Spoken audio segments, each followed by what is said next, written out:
નમસ્કાર મિત્રો, 21 એડ્યુહબ યુટ્યુબ ચેનલમાં આપનું હાર્દિક સ્વાગત છે. મિત્રો, આજે આપણે વાત કરવાના છીએ ટાટ પરીક્ષાના અભ્યાસક્રમ અંતર્ગત 15 ગુણનો એક ખાસ મુદ્દો છે તાર્કિક અભિયોગ્યતા. એટલે કે મેન્ટલ એબિલિટી અને રિઝનિંગ અંતર્ગત આવતા તમામ ટોપિક છે તેમાંથી 15 ગુણનું પરીક્ષામાં પૂછાતું હોય છે. અને આજના વિડીયોની અંદર આપણે આ તમામ 15 ગુણ અંતર્ગતના જેટલા પણ મુદ્દા છે એ તમામનો સમાવેશ કરવાના છીએ. મિત્રો, વિડીયો લાંબો બની શકે છે, પરંતુ આપણે તમામ 15 ગુણ જે છે કેવી રીતે મેળવી શકાય તે અને તેના માટે પૂછાતા તમામ પ્રકારના મુદ્દાઓની વાત કરવાના છીએ. તો આપણે આજના લેક્ચરની શરૂઆત કરીએ છીએ. તાર્કિક અભિયોગ્યતા અંતર્ગત મિત્રો આપણને વિવિધ 11 વિભાગ જે છે, જુદા જુદા 11 વિભાગ જે છે એમાંથી પ્રશ્નો પૂછાતા હોય છે. તેમાં પહેલું છે શ્રેણી પૂર્તિ. શ્રેણી પૂર્તિની અંદર બે પ્રકારની શ્રેણી આવતી હોય છે. એક છે આલ્ફાબેટિક એટલે અક્ષર શ્રેણી અને બીજું છે નંબર શ્રેણી. નંબર શ્રેણીના બે એક પ્રશ્નો હોય છે. કોડિંગ ડીકોડિંગ તો એ ત્રણ પ્રકારનું હોય છે. એક આલ્ફાબેટિક શબ્દથી આલ્ફાબેટિક શબ્દ પ્રકારનું કોડિંગ ડીકોડિંગ હોય છે. આલ્ફાબેટિકથી નંબર અને નંબરથી વાક્ય પ્રકારનું. તો આ પ્રકારના ત્રણ પ્રશ્નો હોય છે અને એમાંથી દરેકમાંથી એક એક પ્રશ્ન આપણને પૂછાતો હોય છે. સાથે ચિહ્ન બદલી અને ગણતરી કરીને જવાબ લાવવાના જે પ્રશ્નો હોય છે તો તેમાંથી એક પ્રશ્ન હોય છે. ઘડિયાળના લગતા એક પ્રશ્ન હોય છે. દિશા અને અંતરના લગતો એક પ્રશ્ન હોય છે. સ્પેલિંગો અને મૂળાક્ષરના ક્રમ મુજબ ગોઠવવાનો એક પ્રશ્ન પૂછાય છે. સાથે અલગ પડતી વસ્તુ શોધવાની બાબતનો એક પ્રશ્ન હોય છે. કેલેન્ડરનો લગતો એક પ્રશ્ન હોય છે આપણને. સાથે આકૃતિમાં કોઈ પ્રશ્નાચિહ્ન આપેલું હોય અને ખૂટતી સંખ્યા અથવા સાચી સંખ્યા શોધવાનો એક પ્રશ્ન પૂછાતો હોય છે. આકૃતિ પરથી આકારોની ગણતરી કરવાનો કોઈ પ્રશ્ન પૂછાતો હોય અને સાથે અલગ પડતી આકૃતિઓ શોધવાના લગતું પણ કોઈ પ્રશ્ન પૂછાતો હોય છે. તો અભ્યાસક્રમની અંદર અને ખાસ જૂના પેપરોની અંદર પણ આ જ પેટર્નની અંદર પ્રશ્નો પૂછાયા છે અને આપણે એ જ પેટર્ન માટેની પોઈન્ટ ટુ પોઈન્ટ વાત કરવાના છીએ. તો આપણે એક પછી એક બાબત વિશે હવે આપણે વાત કરીએ. પ્રથમ છે શ્રેણી પૂર્તિ. તો અહીંયા આલ્ફાબેટિક શ્રેણી કોઈ આપેલી હોય અક્ષરવાળી અને તેમાં ખૂટતું કોઈ પ્રશ્નાચિહ્નની અંદર કયા પ્રકારનું જે છે આલ્ફાબેટિક આવશે તેવું શોધવાની કોઈ શ્રેણી હોય. તો આ પ્રકારના જવાબ મેળવવા માટે સૌપ્રથમ મિત્રો રફકામની અંદર આપણે આ રીતે ABCD જે છે એને સીધા અને ઉલટા ક્રમની અંદર નંબરિંગ કરી અને લખી દઈશું, જેથી કરીને આ શ્રેણી પૂર્તિમાં અને તેમજ કોડિંગ ડીકોડિંગમાં પણ આ પ્રકારની ABCD જે છે તેની જરૂર પડવાની છે. હવે એની એક્ઝામ્પલ લઈને આપણે ચર્ચા કરીએ. તો અહીંયા એક શ્રેણી છે ACEGI અને પછી ક્વેશ્ચન માર્ક છે. તો ક્વેશ્ચન માર્કની જગ્યાએ શું આવશે તે આપણે શોધવાનું છે. તો એના માટે જે આલ્ફાબેટિક્સ આપેલા છે તેની અંદર કોઈ પેટર્ન છુપાયેલી હોય છે. ફોર એક્ઝામ્પલ કહીએ જોઈએ A થી C, તો A ની અંદર કેટલા ઉમેરીએ તો C આવે છે, તો +2 કરીએ છીએ તો B અને પછી C. એ જ રીતે C થી E ની વાત કરીએ તો +2 એટલે D અને E. E પછી આપણે વાત કરીએ તો +2 એટલે F અને પછી G. G માં +2 કરીએ છીએ એટલે G થી H અને I, અને એ રીતે હવે એમાં +2 આપણે કરીશું એટલે I પછી G અને K. તો આપણો સાચો જવાબ થશે K. તો અહીંયા આપણે જોઈ શકીએ છીએ કે પેટર્નની અંદર ક્રમશઃ બેનો જે વધારો થતો જોવા મળે છે. એ જ રીતે પ્રશ્ન 2 છે એની અંદર એક પેટર્ન જોઈએ આપણે. અહીંયા છે A પછી B પછી D પછી G અને પછી K અને ત્યારબાદ ક્વેશ્ચન માર્ક આપેલું છે. તો અહીંયા ક્વેશ્ચન માર્કની જગ્યાએ કયો આલ્ફાબેટિક્સ આવશે? તો અહીંયા આપણે પેટર્ન ઓળખવાની કોશિશ કરીએ. A પછી B છે તો અહીંયા ફક્ત +1 નો વધારો છે. ત્યારબાદ B પછી જે D આવે છે એટલે +2 નો વધારો છે એટલે B પછી C અને D.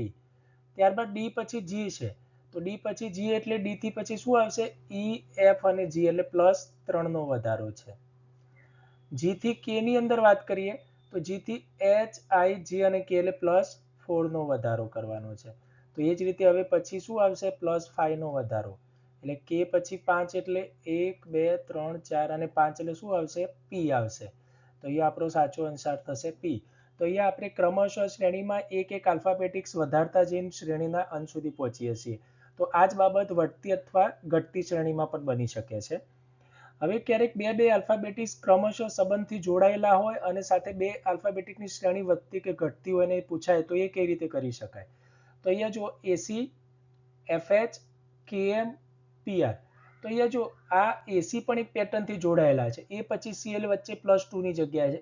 F થી H એટલે એમાં પણ +2, KM તો આ એસી, ત્યારબાદ એફએચ, ત્યારબાદ કેએમ અને ત્યારબાદ પીઆર. તો આ દરેકની અંદર +2 નો જે છે ઉમેરો થયેલો છે. તો આ પણ એક પેટર્ન છે. તો એનો મતલબ જે જવાબ મળશે એમાં પણ +2 નો ઉમેરોવાળી પેટર્ન આવવાની છે. હવે બીજું, એસી પછી એફએચ આવે છે. એસી પછી એફએચ આવવા માટે વચ્ચે શું રહી જાય છે? તો ડી અને ઈ રહી જાય છે. એટલે સી પછી જ્યારે સીધા એફ આવે છે તો +3 નો ઉમેરો થયેલો છે. એ જ રીતે એફએચ માંથી કેએમમાં ફરીથી +3 ઉમેરીએ છીએ. એટલે એચ પછી શું આવે છે? આઈ, જે અને કે. એ જ રીતે પછી અહીંયા આપણે જોઈ શકીએ છીએ કેએમ થી પીઆર ની અંદર પણ +3 નો ઉમેરો છે. તો એ જ રીતે હવે પીઆર પછી 3 નો ઉમેરો કરીશું તો શું આવશે? તો આર પછી 3 ઉમેરીશું એટલે એસ, ટી અને પછી શું આવે છે? યુ આવે છે. અને યુ અને ડબલ્યુ વચ્ચે પાછો +1 નો તો ખરો જ. તો યુ અને બી ની વચ્ચે એક વધારો કરો એટલે આપણો જવાબ થશે યુ અને ડબલ્યુ. તો અહીંયા સાચો જવાબ થશે યુ અને ડબલ્યુ. તો અહીંયા બે અંકો વચ્ચે અને સાથે એના પછીની ક્રમશઃ પદ વચ્ચે બે શ્રેણી કોમ્બિનેશનમાં આગળ વધતી જોવા મળે છે. તો આપણો સાચો જવાબ થશે યુડબલ્યુ. તો આ પ્રકારની જે શ્રેણી આવે તો પણ આપણે એનો જવાબ આપી શકીએ. તો મિત્રો આ પ્રકારના શ્રેણીના પ્રશ્નો આપણને પૂછાતા હોય છે. ત્યારબાદ વાત કરીએ આપણે નંબર શ્રેણી. તો આની અંદરથી આપણને બે પ્રશ્નો પૂછાતા હોય છે. આની અંદર ધ્યાન શું રાખવાનું છે? તો શ્રેણી જે છે એમાં પ્લસ કરવાના હોઈ શકે, માઇનસ કરવાના હોઈ શકે, વર્ગ કરવાનો હોઈ શકે, ઘન કરવાનો હોઈ શકે, સાથે એકી પ્રકારની, બેકી પ્રકારની. તો આ વિવિધ પ્રકારના જે બાબતો છે એનું ધ્યાન રાખી શ્રેણી જે છે એ ચડતા અથવા તો ઉતરતા ક્રમમાં હોય છે. તો આપણે વાત કરીએ તો અહીંયા જુઓ 10 પછી 20 આવે છે મિત્રો. તો 10 પછી 20 કેવી રીતે આવે છે? એના માટે હજુ પણ એક આગળ જોઈએ. 10 પછી 20, 20 પછી 40 આવે છે. તો 10 + 10 કરો તો 20 આવી ગયા. હવે 20 માંથી 40 એટલે +20 કરો તો 40 મળે છે. હવે 40 માંથી 70 એટલે કેટલાનો વધારો થયો? 30 નો. તો અહીંયા ક્રમશઃ 10 10 વધતા જાય છે. તો એનો મતલબ હવે 30 માં કેટલા ઉમેરીશું? +40 ઉમેરીશું. એટલે 70 માં 40 ઉમેરીશું તો કેટલો જવાબ થશે? 110 જવાબ થશે. એનો મતલબ પ્રશ્નાર્થ ચિહ્ન કેટલો જવાબ આવશે? 110 આવશે. તો અહીંયા આપણે શ્રેણીમાં 10 10 નો વધારો થતો જોવા મળે છે. અહીંયા વાત કરીએ મિત્રો તો અહીંયા 65 પછી 82, 69, 86 અને 73 આ રીતે થાય છે. તો ઘણીવાર અહીંયા આપણે શું થાય છે? એકી અને બેકી પદની શ્રેણી પણ બનતી હોય છે. તો જો અહીંયા 65 માંથી 69 જે આવે છે એટલે +4, 69 માંથી 73 એટલે ફરીથી +4. તો અહીંયા +4 શ્રેણી વધતી જાય છે. એ જ રીતે અહીંયા બેકી નંબરોની શ્રેણી છે. તો 82 માંથી 86 એટલે +4. તો એ જ રીતે હવે 86 માં કેટલા ઉમેરવાના થશે? +4 એટલે શું આવશે? અહીંયા 90 આવશે. તો અહીંયા તમે જોઈ શકો છો કે એકી અને બેકી પ્રકારમાં પણ વધારો ચોક્કસ રીતે પેટર્નમાં થતો જોવા મળે છે. આગળ વાત કરીએ ત્રીજી પ્રશ્નની અંદર. તો 2 પછી 5 છે. તો 5 માં 2 ઉમેરી દીધા છે. તો શું જવાબ આવે છે આપણને? 7. હવે 7 ની અંદર ફરીથી પાછા +5 ઉમેરો છો એટલે જવાબ શું આવે છે? 12. હવે 12 માં પાછા +7 કરો છો તો જવાબ મળે છે 19. અને 19 માં +12 કરો છો તો કેટલો જવાબ મળશે? 31. તો આ રીતે ક્રમિક આગળનું પદ જે છે તેમાં ઉમેરાતું જાય છે. અને એ રીતે શ્રેણી શું થાય છે? આગળ વધતી જાય છે. તો હજુ માન લો કે 31 થી આગળની વાત કરી હોત તો 31 માં કેટલા ઉમેરવાના આવત? +19. તો આપણને શું જવાબ મળત? તો 50. તો આ રીતે શ્રેણી સતત વધતી જાય છે. એટલે કઈ પેટર્નમાં વધે છે એ જોવું જરૂરી છે. આગળ જુઓ અહીંયા મિત્રો 12, 2 છે. 2 પછી આપણને સીધા આપેલા છે 12. તો એનો મતલબ કઈ હોઈ શકે? કાં તો આમાં +10 કર્યા હોઈ શકે અથવા તો 2 ગુણ્યા 6 કર્યા હોય. આ રીતે વધતા જાય છે. આગળ તો આપણે વિચારીએ આગળનું હજુ એક પદ જોઈએ તો એનો આઈડિયા આવશે કે કઈ પેટર્ન વાપરી છે. હવે આ વાત કરીએ તો હવે આમાં +10 કરો તો 22 થાય એટલે એ તો શક્ય છે નહીં. પણ જો આને મલ્ટિપ્લિકેશનમાં 5 કરો તો 12 5 જા 60 થઈ જાય છે. તો એનો મતલબ 2 × 6 તો 12 અને 12 ને 5 વડે ગુણાકાર કર્યો છે તો જવાબ આવે છે 60. એ જ રીતે હવે 60. તો અહીંયા જો ગુણાકારમાં એક ઘટાડેલો છે તો પાછો 4 વડે ગુણો તો 6 ચોક 24 એટલે 240. 240 ને હવે કેટલા વડે ગુણીશું આપણે? 3 વડે. તો 24 તરી 72. અને હવે 720 ને કેટલા વડે ગુણીશું? ગુણ્યા 2 તો કેટલા આવશે? 1440. તો આપણો સાચો જવાબ થશે 1440. તો અહીંયા ચોક્કસ પ્રમાણમાં ઘટતા ક્રમમાં ગુણાકાર કરેલો છે તે જોવા મળે છે. એ રીતે અહીંયા જો મિત્રો 2 નો વર્ગ 4, 3 નો વર્ગ 9, 5 નો વર્ગ 25, 7 નો વર્ગ 49 અને 11 નો વર્ગ 121. 2 નો વર્ગ, 3 નો વર્ગ, 5 નો વર્ગ, 7 નો વર્ગ, 9 નો વર્ગ. તો આ સંખ્યાઓ કેવી સંખ્યાઓ છે? અવિભાજ્ય સંખ્યાઓ છે. તો 9 પછી હવે અથવા તો 21 અવિભાજ્યની અંદર 9 પછી કઈ આવશે? સોરી, અહીંયા 11 નો આવશે. 11 નો સ્ક્વેર છે. અને હવે 11 પછી કેવી આવશે? 13. તો 13 નો વર્ગ કેટલો થશે? 169. તો આ અવિભાજ્ય સંખ્યાઓની જે વર્ગવાળી શ્રેણી છે એ આગળ વધે છે, જોવા મળે છે. તો મિત્રો આપણને કેટલું કે તો 1 થી ખાસ કરીને 1 થી 25 ના જે વર્ગ અને 1 થી 10 ના ઘન પણ તૈયાર હોવી જોઈએ. તો આવી શ્રેણીનો આપણે સરળતાથી અને ઝડપી જવાબ લાવી શકીએ છીએ. આગળ વાત કરીએ કોડિંગ ડીકોડિંગ ને. આપણો બીજો જે મુદ્દો છે કોડિંગ ડીકોડિંગ. એમાં 3 બાબતો છે. એક છે આલ્ફાબેટિક શબ્દથી લઈને આલ્ફાબેટિક શબ્દવાળી, એટલે શબ્દથી શબ્દનો જ કોડિંગ આપેલો હોય. ફોર એક્ઝામ્પલ અહીંયા ટીચર માટે UFBDIFS છે, તો સ્ટુડન્ટ માટે શું થશે? તો એના માટે પહેલા આપણે શું કરીશું, મતલબ જે કોડ આપ્યો છે એની વાત કરીએ. તો ટીચર માટે આપણે એને આ રીતે લખી શકીએ, TEACHER. અને એની સામે દરેક સામે તો ટી એટલે શું છે? યુ છે. ઈ પછી એફ, એ પછી બી, સી માટે ડી, એચ માટે આઈ, ઈ માટે એફ અને આર માટે એસ. હવે ટી પછી યુ કેવી રીતે આવે છે? તો આપણે પહેલા જ વાત કરી મિત્રો શરૂઆતમાં કે આપણે જો ABCD લખેલી રાખી હશે રફકામમાં, તો ઝડપથી આવા કોડિંગ ડીકોડિંગ આપણે ઉકેલી શકીશું. તો ટી ના પછી તરત જ ટીમાં +1 કરો તો શું આવે? યુ, એટલે ટી પછી યુ. ઈ પછી +1 એટલે એફ. તો દરેકમાં +1 નો શું થયો છે? ઉમેરો થયા પછી તરતના એના પછીનો આલ્ફાબેટ આવે છે. તો એનો મતલબ હવે સ્ટુડન્ટ માટે આપણને ખબર પડી જાય, STUDENT. તો એચ પછી શું આવશે? ટી. ટી પછીનો +1 કરો આમાં તો શું આવશે? યુ. એ જ રીતે આમાં વી, ડી પછી ઈ, ઈ પછી એફ, એન પછી ઓ અને ટી પછી યુ. તો આપણો સાચો જવાબ જે થશે TUVEFOU. તો આ આપણો સાચો જવાબ થશે. તો આ રીતે આપણે કોડને સમજી લઈશું તો પછી જે શોધવાનો છે એનું ડીકોડિંગ કેવી રીતે કરવું, આપણે સારી કોડિંગનું ડીકોડિંગ કરી શકીશું. બીજો એક પ્રશ્ન જોઈએ આપણે. અહીંયા બોક્સર માટે AQWGQ કરીને એક સ્પેલિંગ આપેલો છે. બોક્સર માટે BOXER. અને બી માટે A બને છે, O માટે Q છે, X માટે W, E માટે G અને R માટે Q. અહીંયા પણ આપણે જે વાત કરી કે જો આપણે ABCD લખેલી રાખી હશે તો આપણે સારી રીતે કરી શકીશું. તો હવે બી પછી આવે છે એનો મતલબ અહીંયા કેટલા થાય છે? -1 થાય છે. અને O પછી Q ની વાત છે તો O પછી Q એટલે કેટલા થશે? O પછી P અને Q એટલે કેટલા? +2. હવે X પછી W ની વાત છે એટલે કેટલા થાય છે? -1. અને E પછી F અને G એટલે કેટલા થાય છે? અહીંયા +2 થાય છે. R પછી અહીંયા કેટલા આવશે? પાછો માઇનસ, R માઇનસ. તો અહીંયા -1 +2 -1 +2 -1 ની શ્રેણી બને છે. તો એ જ રીતે હવે વિઝિટ માટે આપણે જો શોધવાનું થાય તો V માટે પહેલું -1 કરવાના છે. તો V -1 એટલે V પછી એના પહેલાનો જે શું આવશે આપણા માટે? U આવશે. I માં +2 ઉમેરવાના. તો I પછી શું આવશે? +2 કરીએ તો આપણે K આવશે.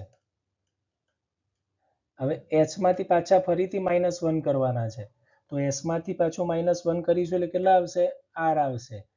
પછી I ફરીથી આવે તો ઓલરેડી I માટે આપણે શોધેલા છે +2 માટે K. અને T માટે પાછો -1 કરવાનો છે તો એના માટે આવશે S. તો આપણો સાચો જવાબ છે UKRKS. UKRKS. તો આમાંથી કયો જવાબ છે? UKRKS. એટલે વિકલ્પ બી જે છે આપણો સાચો ઉત્તર થશે. એ જ રીતે હવે પ્રશ્ન 3 છે. ચેન્નઈ માટે EGPPCK કરીને લખાય છે. તો સાંકેતિક ભાષામાં કોલકાતાની કઈ રીતે લખાય? તો અહીંયા જો મિત્રો, અહીંયા ડાયરેક્ટ આપણને કોડ ખબર પડી જાય. જો અહીંયા 2 છે NN તો એના માટે PP આપેલા છે.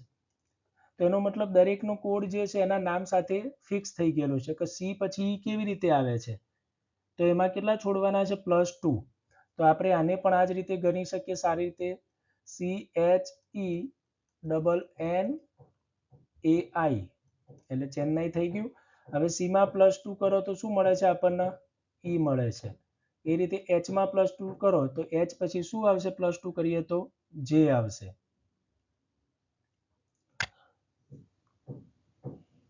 એ જ રીતે ઈ માં +2 કરીએ તો ઈ પછી એફ અને જી છે, બરાબર. એ જ રીતે અહીંયા આમાં +2 કરો તો પી, પછી પાછા +2 એટલે પી કરેલા છે, +2 માં સી અને +2 માં કે. તો હવે એ જ રીતે આપણે કોલકાતા માટે શોધવાનું થાય તો +2, તો કે માં +2 કરો તો પછી શું થશે, કે પછી એલ અને એમ થઈ જશે. ઓ માટે +2 કરો તો ઓ પછી શું થશે, ક્યુ થશે, એટલે એમ ક્યુ. એલ પછી એમ એન, કે માટે ઓલરેડી આપણે જાણીએ છીએ એમ. એ માટે સી, ટી માટે +2 એટલે શું થઈ જશે, વી, અને એ માટે પાછું શું આવશે, સી. તો એમ ક્યુ N M C V C, તો આ આપણો જવાબ થશે. MQ NM CVC એટલે વિકલ્પ બી જે છે એ આપણો સાચો ઉત્તર છે. તો કોડિંગ ડીકોડિંગમાં મિત્રો જે આલ્ફાબેટિક શ્રેણીમાંથી આલ્ફાબેટિક કોડિંગ ડીકોડિંગ કરવાનું છે, તેમાં આ રીતે ABCDના ફોર્મમાં જે આપેલા હોય તો એમાં કેટલા પ્લસ કે માઇનસ થાય છે તે આપણે શોધવાનું હોય છે. ત્યારબાદ મિત્રો કોડિંગ ડીકોડિંગની અંદર આલ્ફાબેટિકથી ન્યુમરિકનું જે કોડિંગ કરવાની વાત છે, તો તેની અંદર કેવી રીતે થાય છે તે આપણે જોઈએ. તો અહીંયા કોઈ જે છે સ્પેલિંગ લખેલો હોય છે ને તેની સાથે ન્યુમરિક કોડ આપેલો છે. અહીંયા છે GLARE માટે 67810 છે, અને મનસુર માટેનો કોડ આપેલો છે 2395339, અને આપણને શોધવાનો છે રેન્સમનો કોડ. તો જે કોડ શોધવાનો છે રેન્સમ માટેની વાત છે, તો એના માટે કયા અંકો આવી શકે છે, તો એના માટે આપણને જે કોડ આપેલો છે તેને આપણે ડીકોડિંગમાં કન્વર્ટ કરીએ. તો પહેલા આપણે શું જોઈએ છે, આર માટેનો કોડ. તો આ સ્પેલિંગમાં તમે આર માટે જુઓ છો તો 4 નંબરમાં આર છે, તો અહીંયા 4 નંબરમાં એનો કોડ શું થશે, 1 થશે. એ જ રીતે એ માટેની વાત છે, તો એ માટે 3rd નંબર, તો 3rd નંબરમાં અહીંયા શું થાય છે, 8 છે, તો અહીંયા શું થઈ જશે, 8. એન માટેની વાત છે, તો અહીંયા લાસ્ટમાં એન માટે શું છે, 9 છે. એ જ રીતે એસ માટેની વાત છે, તો એસ માટે 4 નંબરમાં શું છે, 5 છે. અને ઓ માટેની વાત છે, તો ઓ માટે બંને છે, તો ઓ માટે કયો કોડ થશે, 3 કોડ થશે. અને એમ માટે તો મોન્સૂનના એમમાં ફર્સ્ટ છે, તો એનો કોડ થશે 2.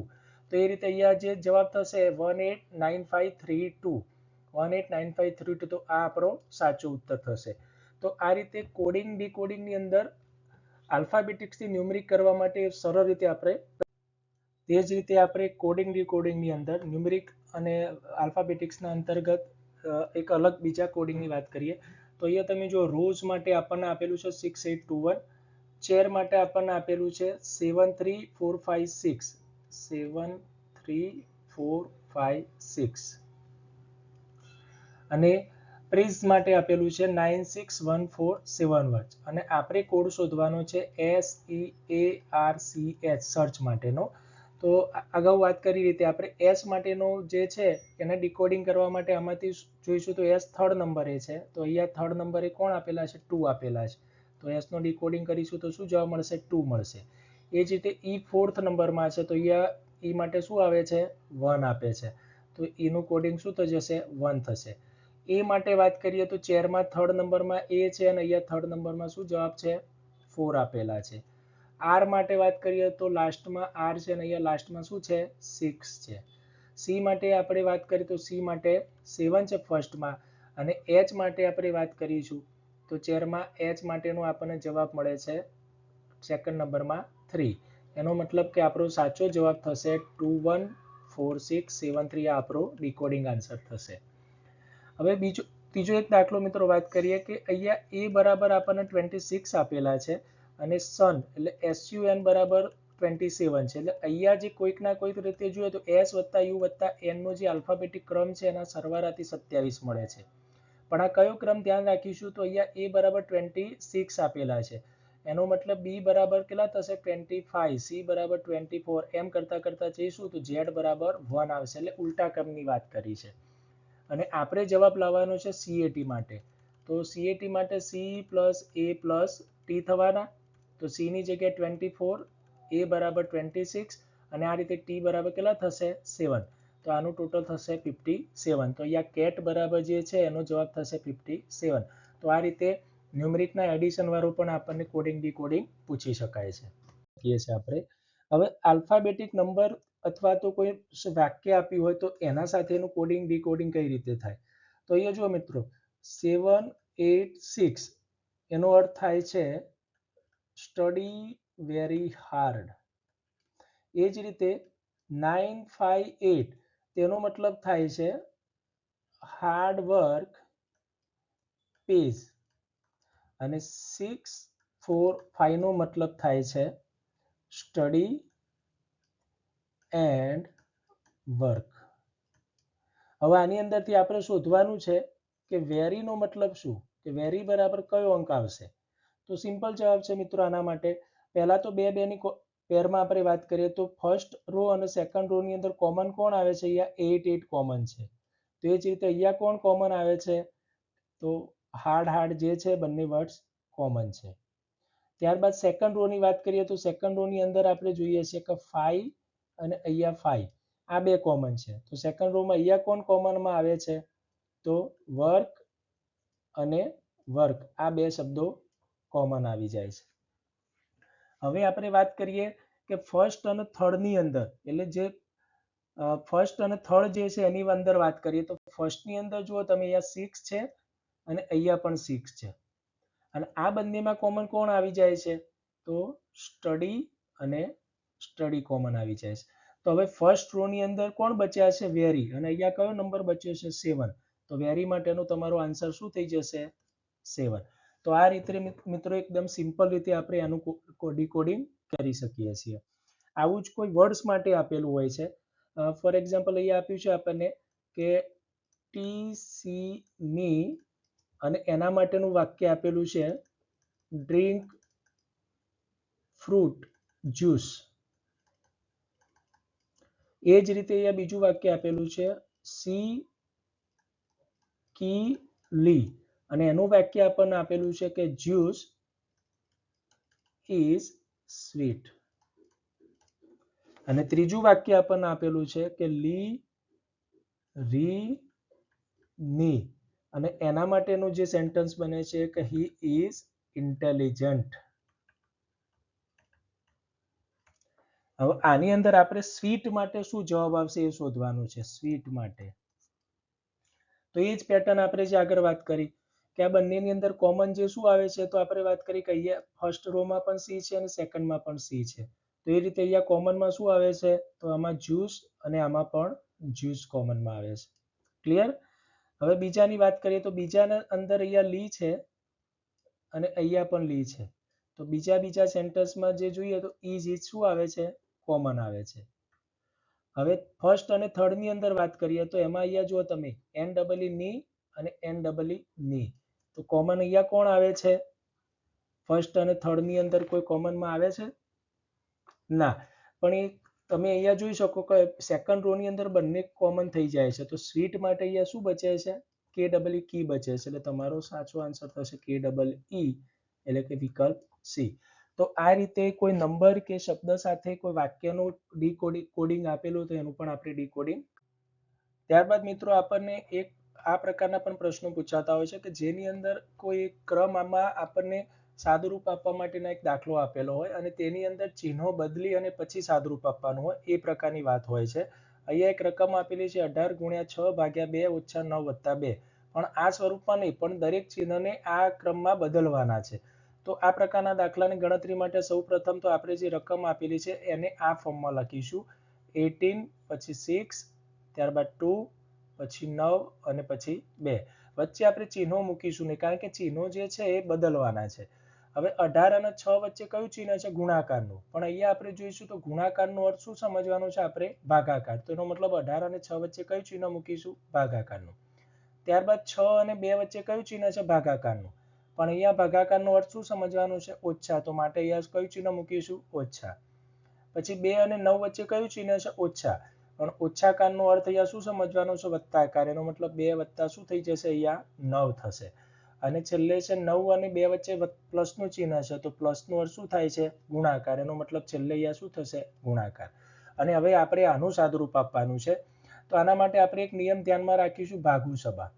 ભાગુસભા એટલે કે સૌથી પહેલા જ્યારે 4 ક્રિયાઓ જોડે આપેલી હોય કે 3 ક્રિયાઓ હોય, તો સૌથી પહેલા ભાગાકાર, ત્યારબાદ ગુણાકાર, ત્યારબાદ સરવાળો અને પછી બાદબાકી કરીશું. તો સૌથી પહેલા 18 અને 6 વચ્ચે ભાગાકારની ક્રિયા છે, તો 18 ભાગ્યા 6 એટલે કેટલો જવાબ થઈ જશે? 3. અને બાકીના પદ એવું હશે તો આપણે એના એ સ્થિતિમાં ફરીથી મૂકી દઈશું. ત્યારબાદ ભાગાકાર પછીની ક્રિયા છે ગુણાકાર. તો ત્યાં સુધી બાકીના પદ એમના એમ જ રાખીશું, વત્તા 9 દુના 18 થઈ જશે. ત્યારબાદ ત્રીજી ક્રિયા છે સરવાળો. તો અહીંયા 3 અને 18 બંને પ્લસ છે, તો એ બંનેનો આપણે સરવાળો કરી શકીએ. તો 18 અને 3 કેટલા થઈ જશે? 21. અને ઓછા 2, તો 21 માંથી 2 જશે તો કેટલા વધશે? 19. તો 19 એ શું થશે? આપણો સાચો જવાબ થશે. તો આવા કોઈ પણ પ્રકારના જ્યારે દાખલા આવે તો આ સિમ્પલ ટ્રીક ધ્યાનમાં રાખી અને રકમ કેવી રીતે મૂકવાની, પછી ચિહ્નો કઈ રીતે બદલવાના અને આ ભાગુસભાનો નિયમ, આટલી જ બાબતો જો ધ્યાનમાં રાખીશું તો આવો કોઈ પણ દાખલો આવશે તો તમે તેનું સાદુરૂપ સારી રીતે આપી શકશો. ત્યારબાદ વાત કરીએ મિત્રો ઘડિયાળને લગતા દાખલા જે પરીક્ષામાં પૂછાતા હોય છે અને પ્રમાણમાં ખૂબ જ અઘરા પડતા હોય છે. તો આજે આપણે એક સિમ્પલ ટ્રીક સાથે આ દાખલાઓનો જવાબ ઝડપથી મેળવવા માટેની સમજ મેળવીશું. તો આમાં કેવા પ્રકારના દાખલા પૂછાઈ શકે? તો આપેલ સમય કોઈ આપેલો હોય તો એના આધારે ખૂણાનો કલાક કાંટા અને મિનિટ કાંટા વચ્ચેનો ખૂણો શોધવાની વાત હોય. કલાક અને મિનિટ કાંટા એકબીજાને 1 કલાક કે 24 કલાક દરમિયાન કે 12 કલાકમાં કેટલી વાર એકબીજાને ક્રોસ કરે છે કે સંપાતી થાય છે. સાથે સમયના ઘડિયાળની અંદર જે વાગેલા છે સમયના આધારે અરીસા અને પાણીમાં તેના પ્રતિબિંબની જે કેટલો સમય છે એ પ્રકારના દાખલા પૂછાતા હોય છે. તો આપણે વાત કરીએ સૌથી પહેલા મિનિટ કાંટો. તો મિનિટ કાંટાની અંદર આપણે જોઈએ છીએ તો તેની અંદર 1 મિનિટમાં 6 ડિગ્રીનું જે અંતર જે છે એ મિનિટ કાંટો કાપતા હોય છે. કારણ કે 1 મિનિટ જે છે એટલે 60 મિનિટ જે છે અને કુલ વર્તુળાકારની અંદર વાત કરીએ તો 360 ડિગ્રી થાય. એટલે 360 ડિગ્રી અને ભાગ્યા 60, તો 0 અને 6 36, એટલે તમારો જવાબ થશે 6 ડિગ્રી. એ જ રીતે જ્યારે કલાક કાંટાની આપણે વાત કરીએ છીએ તો કલાક કાંટો એટલે 12 કલાક 3 ને 360 ડિગ્રીની વાત કરીએ એટલે 1 મિનિટમાં 0.5 ડિગ્રીનું, એટલે કે સાપેક્ષ ગતિની જ્યારે વાત કરીએ એટલે કલાક કાંટાની સાપેક્ષે મિનિટ કાંટો છે તો 5.5 ડિગ્રીની પ્રતિ મિનિટની ઝડપે સાપેક્ષ ગતિ કરે છે. ત્યારબાદ છે મિત્રો કોઈ પણ ઘડિયાળના બે જે કાંટા હોય છે, એક અવર કાંટો હોય છે એટલે કે કલાક કાંટો અને બીજો હોય છે મિનિટ કાંટો. તો આ બંને વચ્ચેનો ખૂણો કેટલો બને છે? કોઈ પણ સમય આપેલો હોય તો તે દરમિયાન એ બે કાંટા વચ્ચે કેટલા અંશનો ખૂણો બને છે? તો આવું શોધવાનો કોઈ પણ દાખલો પૂછાય તો એના માટે એક સામાન્ય સૂત્ર આપણે યાદ રાખવાનું છે. આ થીટા એટલે શું બતાવે છે? ખૂણો. તો એના બરાબર માનાંકમાં બે ઉભા લીટા જે છે એનો માનાંક કહેવામાં આવે છે. તો માનાંકમાં 30h, h એટલે શું બની જશે? અવર્સ, અને -11/2 m. અહીંયા માનાંક એટલા માટે છે મિત્રો કે ખૂણાનું માપ જે છે કોઈ દિવસ માઇનસમાં હોતું નથી. એટલે માનાંકની અંદર કોઈ પણ સંખ્યા હોય તો એનો જવાબ હંમેશા ધન એટલે કે પોઝિટિવ મળે છે. આપણે એક એક્ઝામ્પલ લઈને જોઈએ તો ફોર એક્ઝામ્પલ કે 8 અને 30 વાગેલા છે, ઘડિયાળમાં 8 કલાક અને 30 મિનિટ થઈ છે, તો એ દરમિયાન આ કલાક કાંટો અને આ મિનિટ કાંટા વચ્ચેનો ખૂણો કેટલા ડિગ્રીનો હશે? તો સિમ્પલ આપણું જે સૂત્ર છે કે થીટા બરાબર માનાંકમાં 30 અને h ની જગ્યાએ કેટલા છે? 8 છે, -11/2 અને અહીંયા મિનિટની જગ્યાએ કેટલા આપેલા છે? 30 આપેલા છે. હવે આપણે એનું સાદુરૂપ આપીએ તો 30 ગુણ્યા 8 એટલે કેટલા થઈ જશે? માનાંકમાં 8 તરી 24 એટલે 240 થઈ જશે. અને અહીંયા આપણે છેદ ઉડાડીશું તો 15 દુના 30 અને 15 ગુણ્યા 11 એટલે કેટલા થઈ જશે? 165 થઈ જશે. તો 240 અને એમાંથી 165 બાદ કરીશું તો કેટલો જવાબ મળે છે? 75 ડિગ્રી. તો માનાંક દૂર થશે તો પણ આનો જવાબ કેટલો આવે છે? 75. એટલે કે 8 અને 30 વાગે કલાક કાંટા અને મિનિટ કાંટા વચ્ચેનો સમય જે છે એનો ખૂણો કેટલો બને છે? 75 ડિગ્રી મળે છે. તો આ જ રીતે આ સૂત્રની મદદથી તમે કોઈ પણ સમય માટે કલાક કાંટા અને મિનિટ કાંટા વચ્ચેનો ખૂણો શોધી શકો છો. ખૂણા અને કલાકના કાંટા વચ્ચેના જે સંપાતી અને કેટલી વાર એકબીજા સાથે પસાર થાય છે તેના રિગાર્ડિંગ આ ટેબલ જો તમે ધ્યાનમાં રાખો તો આમાંથી સીધો કોઈ પ્રશ્ન પૂછી શકાય છે. ખૂણાની સ્થિતિમાં એટલે કે કલાક કાંટો અને મિનિટ કાંટો સંપાતી થવું એટલે કે એકબીજાની એક્સેપ્ટ ઉપર નીચે આવવું. તો કલાકમાં આવું એક વખત બને છે અને 12 કલાકમાં આવું 11 વખત બને છે, જ્યારે 24 કલાકમાં આવું 22 વખત બને છે. કલાક કાંટો અને મિનિટ કાંટો એકબીજાની સામ સામે ક્યારે આવે છે? તો કલાકમાં 1 વખત આવી ઘટના થાય છે, 12 કલાકમાં 11 વખત અને 24 કલાકમાં 22 વખત આવી ઘટના બનતી હોય છે. એ જ રીતે એકબીજાને કાટખૂણે એટલે કે 90 ડિગ્રી ક્યારે મળે છે? તો 1 કલાકમાં 2 વારે બંને કાંટા એકબીજા સાથે 90 ડિગ્રીના ખૂણે મળે છે. 12 કલાકમાં 22 વખત આવું થાય છે અને 24 કલાકમાં 44 વખત આ પ્રકારની ઘટના થાય છે. ત્યારબાદ વાત કરીએ આપણે અરીસામાં જે પ્રતિબિંબ મેળવવાની વાત કરીએ. તો ઘડિયાળમાં જે પણ સમય આપેલો હોય અને એને જ્યારે આપણે અરીસામાં જોઈએ છે તો અરીસામાં જોતા ઘડિયાળમાં કેટલા વાગેલા છે, તો એના માટે માસ્ટર ટ્રીકમાં આપણે ખાલી 2 બાબત યાદ રાખવાની છે કે ઘડિયાળમાં જે સમય આપ્યો છે તેને આપણે 11 અને 60 માંથી બાદ કરીશું. અને જો આ સમયગાળો જે છે 11 થી વધુનો આપેલો હોય, એટલે કે ઘડિયાળ 24 કલાક પ્રમાણેની ઘડિયાળનો ટાઈમ સેટ કરેલો હોય, તો આપણે એને 23:60 માંથી બાદ કરીશું. આ 2 જ બાબતો ધ્યાનમાં રાખવાની છે. અહીંયા જ એક એક્ઝામ્પલ આપણે લઈએ કે અહીંયા ઘડિયાળમાં આપણે જોઈએ છે કે 8 અને 20 થયેલી છે. કેટલા વાગેલા છે? 8 અને 20. તો આને આપણે જો પ્રતિબિંબ જોવું હોય અરીસામાં તો કેટલા મળશે? તો સીધી બાદબાકી છે કે 11:60 માંથી 8:20 બાદ કરીએ તો આપણો જવાબ મળે છે 3:40. અને એની જગ્યાએ અહીંયા માની લો કે કોઈ જવાબ એવું આપ્યો છે કે 12 અને 30 છે. તો 12:30 છે એને ઘડિયાળને અરીસામાં જોતા કેટલા વાગ્યા હશે? તો આપણે સીધે અને કેટલામાંથી 22 બાદ કરીશું? 23:60 માઇનસ 12:30. તો 60 માંથી 30 એટલે 30, 3 માંથી 2 જશે તો 1 અને 1 એટલે 11 અને 30. તો ઘડિયાળમાં જોતા આપણને કેટલા વાગેલા દેખાશે? 11 અને 30 વાગેલા દેખાશે.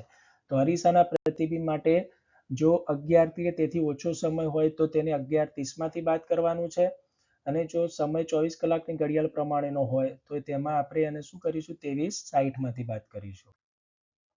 આ જ રીતે જો પાણીમાંથી પ્રતિબિંબની વાત કરી હોય, પાણીમાં પ્રતિબિંબની વાત કરી હોય તો તેના માટે આપણે શું કરીશું? આપેલ સમયને 18:30 માંથી બાદ કરીશું. બરાબર? અથવા તો જો સમય 30 મિનિટ કરતાં વધુ હોય, એટલે જો સમય 8:20 8:30 સુધી હોય તો તેને 18:30. પણ જો મિનિટનો કાંટો જે છે એ 40 35 કે 50 55 ની વાત કરતો હોય તો એને 70 90 માંથી બાદ કરીશું. આની અંદર પણ આ 2 બાબતો ધ્યાનમાં રાખવાની છે. ફોર એક્ઝામ્પલ અહીંયા ઘડિયાળમાં જુઓ તમે 8:20 થયેલી છે, તો આને આપણે પાણીમાં જોઈશું તો કેટલા પ્રતિબિંબ દેખાશે? શું દેખાશે? તો તેને 18:30 માંથી શું કરવાનું છે? 8 અને 20 કેટલા કરવાના છે? બાદ. તો અહીંયા 10 અને અહીંયા થશે 10. એટલે કેટલા વાગ્યા હશે પાણીમાં? 10 અને 10. પણ જો આ જ જગ્યાએ આપણને એવું આપ્યું હોત કે 8 અને 40 વાગેલા હોત તો એને આપણે શું કરો? 70 90 માંથી બાદ કરીશું. એટલે 8 અને 40 70 90 માંથી બાદ કરીશું એટલે 50 અને અહીંયા 70 માંથી 8 જશે તો 9. તો કેટલા વાગેલા દેખાશે? 9 અને 50. તો આ રીતે પાણીમાં પ્રતિબિંબ માટે પણ આ 2 બાબતો ધ્યાનમાં રાખવાની છે. તો મિત્રો ઘડિયાળના દાખલાઓની અંદર જો વાત કરીએ તો એક તો મિનિટ કાંટા અને કલાક કાંટાની જે ગતિના આધારે જે એંગલ બને છે, ખૂણો શોધવા માટેનું આ ઇક્વેશન. એ જ રીતે વિશિષ્ટ ખૂણાઓ જે સંપાતી થાય છે જુદા જુદા સમય મિનિટ કાંટો અને કલાક કાંટો એ, અને પ્રતિબિંબ જે અરીસામાં અને પાણીમાં જ્યારે મળે છે તે. તો આ શોર્ટકટ બાબતો ધ્યાનમાં રાખો તો ઘડિયાળના લગતા કોઈ પણ પ્રશ્નોનો તમે જવાબ આપી શકશો. ત્યારબાદ વાત કરીએ મિત્રો દિશા અને અંતરની વાત કરીએ. તો દિશા અને અંતરની અંદર જે દાખલા જે છે એની અંદર કયા કયા પ્રકારની બાબતો ધ્યાનમાં રાખવાની છે? તો એક તો એની અંદર ખૂણાનો પ્રશ્ન આપણને આવી શકે છે. ખૂણાના આધારે દિશા અને ખૂણાની સમજ હોવી જોઈએ. સાથે અંતર શોધવાનું, કઈ દિશામાં મુખ હશે અને પડછાયો કે એની દિશાની સમજ જે છે એ પ્રકારના પ્રશ્નો આપણને પૂછાતા હોય છે. સૌપ્રથમ દિશાની આપણે વાત કરીએ તો જ્યારે આપણે બેસેલા હોઈએ અને આપણે કાગળમાં કે રફ કામ કરતા હોય એટલે સૌથી પહેલા મિત્રો આ રીતે આપણે એક ચાર્ટ બનાવી દેવાનો કે ઉત્તર, દક્ષિણ, પૂર્વ અને પશ્ચિમ. બરાબર? એ જ રીતે ઈશાન, અગ્નિ, નૈઋત્ય અને વાયવ્ય. તો આ 4 બાજુ અને 4 ખૂણાનું આપણને ધ્યાન હોવું જોઈએ. એ સાથે એંગલની પણ વાત થોડીક ધ્યાનમાં હોવી જોઈએ કે ઉત્તર અને પૂર્વ વચ્ચે જો વાત કરતા હોય તો 90 ડિગ્રી છે અને એની વચ્ચે જે ખૂણો બને છે ઈશાન, એ જો આ ખૂણાની જો વાત કરતા હોય તો 45 ડિગ્રી છે. એટલે આ એંગલ પણ આપણા જોડે એટલો ધ્યાનમાં હોવો જોઈએ. જો આ 4 દિશા અને એંગલ સારી રીતે સમજેલા હશું અને જમણી ડાબી બાજુ વળવાનું જ્ઞાન હશે તો આપણે સારી રીતે આના કોઈ પણ પ્રકારના દાખલા ગણીશું અને આમાંથી એક પ્રશ્ન ફરજિયાત પરીક્ષામાં હોય છે. હવે વળવાની રીતે વાત કરીએ તો આપણે કોઈ પણ દિશામાં ઊભા હોય ત્યાંથી જમણી બાજુ વળીએ એટલે ઘડિયાળની દિશામાં વળવાની વાત થાય, ક્લોકવાઇઝ, એટલે 90 ડિગ્રી વળવાની વાત થાય. અને એ જ રીતે જો ડાબી બાજુ વળવાની વાત કરીએ તો ઘડિયાળના કાંટાની વિરુદ્ધ દિશામાં 90 ડિગ્રી ફરવાની વાત છે. એટલે કે ફોર એક્ઝામ્પલ જ્યારે આપણે દક્ષિણ તરફ ચાલતા હોઈએ અને કોઈ પ્રશ્નમાં એવું કીધું કે તમારે ડાબી બાજુ વળવાનું છે, તો તમારી ડાબી બાજુ 90 ડિગ્રી વળો એટલે તમારું મોંની દિશા જે છે આખી ચેન્જ થઈ જશે. તો એ દિશાનું ખાસ ધ્યાન રાખવાનું છે. બીજું, ન્યૂનતમ અંતર શોધવા માટે પાયથાગોરસનો જે પ્રમેય છે આપણા માટે ધ્યાનમાં છે, એ ધ્યાનમાં લેવાનો છે કે જેમાં એક કાટકોણ ત્રિકોણ બનતો હોય છે અને કાટકોણ ત્રિકોણના આધારે તેની ગણતરી થતી હોય છે. તેની અંદર કોઈ બે માપ આપણને આપેલા હોય, ફોર એક્ઝામ્પલ કે અહીંયા વાત કરીએ શરૂઆતનું આ રીતે, અને શરૂઆતથી કરીને અંત સુધી અહીંયા પહોંચ્યા છે અને પછી અંતર શોધવાનું છે, તો આપણે આ રીતે નથી શોધતા પણ સીધું અંતર આપણે આ રીતે જેમ વિમાની અંતર હોય એ રીતે શોધીએ છીએ. અને આ જે છે એને કર્ણ કહીએ છીએ. તો એના માટે પાયથાગોરસનું સૂત્ર છે કે કર્ણનો વર્ગ બરાબર બાકીની બે બાજુના વર્ગનો સરવાળો. એટલે કે આને જો ત્રિકોણ એબીસી નામ આપ્યું તો એનું સૂત્ર આપણું આ રીતનાનું બને છે, કર્ણનો વર્ગ એટલે 80 નો વર્ગ અને એના બરાબર એબી નો સ્ક્વેર વત્તા બીસી નો વર્ગ બની જાય છે. આના માટે અમુક જોડી જો આપણે યાદ રાખી લઈશું તો તમારે ગણતરી પણ કરવાની જરૂર પડશે નહીં. એટલે કે જો અહીંયા પાયો તમારો 3 હોય અને આ વેધ છે 4 આપ્યો હોય તો કર્ણ તમારો 5 જ થાય. કેમ? તો 3 નો વર્ગ શું થશે? 3 નો વર્ગ બરાબર 9 અને 4 નો વર્ગ કેટલો થઈ જાય? 16. તો 16 વત્તા 9 એટલે 25. તો 5 નો વર્ગ આવી ગયો 25, એટલે 5 નું વર્ગમૂળ શું થઈ જશે? 5. એનું વર્ગમૂળ શું બની જાય? 5 બની જાય, એટલે અંતર 5 બની જાય.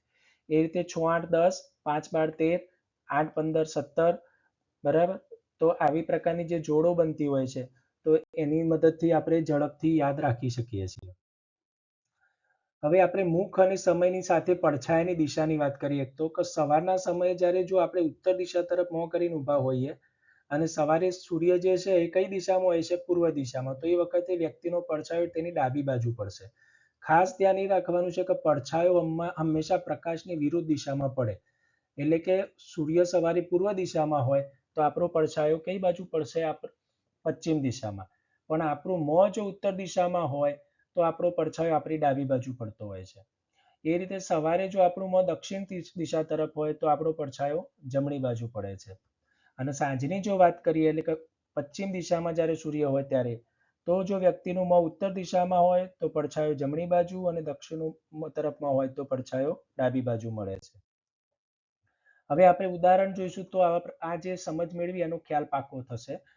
એક્ઝામ્પલ છે કે રાહુલ તેના ઘરેથી ઉત્તર દિશામાં 5 કિલોમીટર ચાલે છે. મિત્રો, સૌથી પહેલા તો આપણે એને એક દિશા ચાર્ટ બનાવી દેવાનો, ગણતરી શરૂઆત કરીએ એટલે. અને આ દિશા ચાર્ટ પ્રમાણે ચાલવાનું, ઉત્તર, દક્ષિણ, પૂર્વ અને પશ્ચિમ. તો અહીંયાથી રાહુલના ઘરેથી શરૂઆત કરે છે અને અહીંથી 5 કિલોમીટર ક્યાં જાય છે? 5 કિલોમીટર ક્યાં જાય છે? ઉત્તર તરફ. ત્યારબાદ તે જમણી બાજુ વળે છે. તો અહીંયા જમણી બાજુ એટલે કઈ થશે? એની 90 ડિગ્રી આ રીતે થશે. તો એ જમણી બાજુ આ રીતે ફરી અને 3 કિલોમીટર ચાલે છે. એટલે અહીંયા આપણને આપેલું છે કે રાહુલનું આ ઘર છે, ત્યાંથી ઉત્તર દિશામાં 5 કિલોમીટર ચાલીને 3 કિલોમીટર જમણી બાજુ ચાલે છે. હવે જમણી બાજુ ફરશે એટલે એનું મોં કઈ દિશામાં થઈ જશે? ઈસ્ટ બાજુ થઈ જશે. ફરી પાછું તે શું કરે છે? જમણી બાજુ ફરી અને 5 કિલોમીટર ચાલે છે. એટલે અહીંથી પાછું ફરીથી શું થઈ જશે? જમણી બાજુ એટલે દક્ષિણ દિશામાં એનું મોં 5 કિલોમીટર ચાલે છે. તો હવે તે કઈ દિશા તરફ જઈ રહ્યો છે? તો આપણો સાચો જવાબ શું થશે? હવે કઈ દિશા તરફ જઈ રહ્યો છે? દક્ષિણ દિશા તરફ જઈ રહ્યો છે. આમાં જ બીજો પ્રશ્ન પૂછાય કે તે પોતાના ઘરેથી કેટલા અંતરે દૂર છે? તો જો અહીંયા એનું ઘર છે અને અહીંયા એ પહોંચેલો છે, એનો મતલબ અહીંથી આ અંતર કેટલું થશે?